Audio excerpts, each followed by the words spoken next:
This summer, people are getting a chance to get closer to Blackbeard than ever before. It's a new exhibit at the North Carolina Maritime Museum in Beaufort. Blackbeard's ship, Queen Anne's Revenge, ran aground near Beaufort back in 1718. The core of this exhibit is conserved artifacts from the wreck. So far, members of the public have been eager to see those artifacts, items that paint a picture of what life was like for Edward Teach and his men almost 300 years ago. The general reaction that we've had is they're amazed at this around. I mean, there are things there that one wouldn't anticipate finding. Pieces on display include all sorts of things, from personal items to medical devices to some of the munitions that were on board. Even 300 years later, there are some actual remnants of the wooden ship.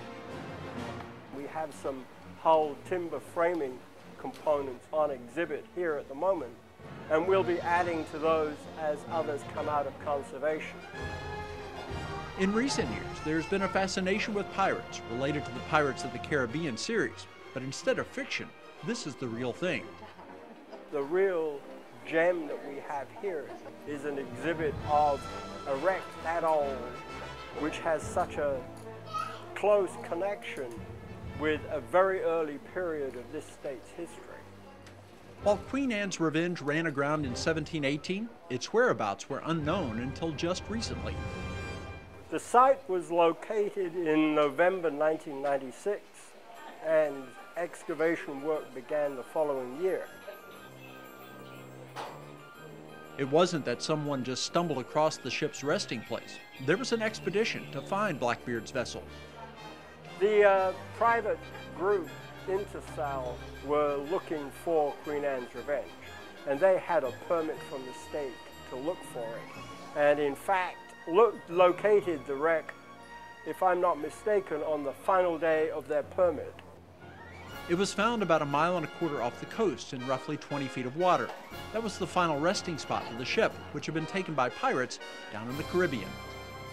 It was a French slave ship, and it was captured by Blackbeard in the Caribbean, and unusually he elected to keep it because most of the time pirates tended to keep smaller ships.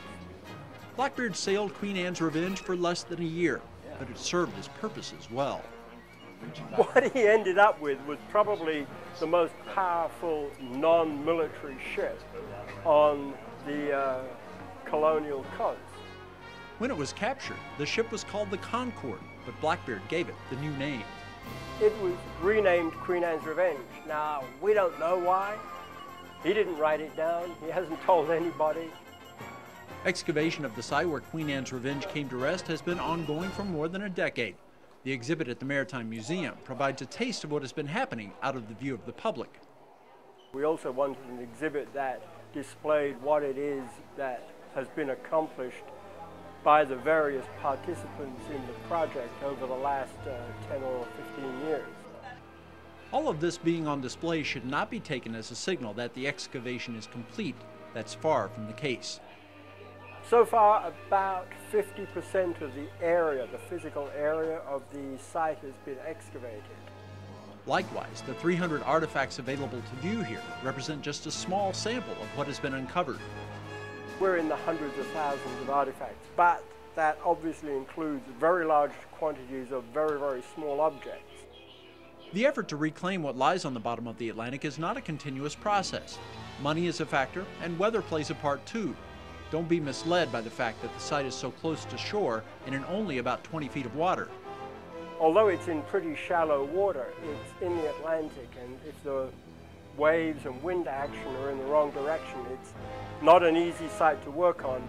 Just prior to the opening of this exhibit, one of the ship's anchors was raised and gained a lot of media attention. That piece, however, is not on display here. It is now at the Conservation Laboratory in Greenville, where it's going to be for the next 5 or 6 years as the salts which have penetrated the iron are removed. There is the possibility that the anchor and other items that are being pulled up right now will one day be at the Maritime Museum. Curators expect that the Queen Anne's Revenge exhibit will be around for quite a while. We expect this exhibit to stay in its current form for about 5 or 6 years. In just the first week that it was open, this collection drew in more than 14,000 individuals.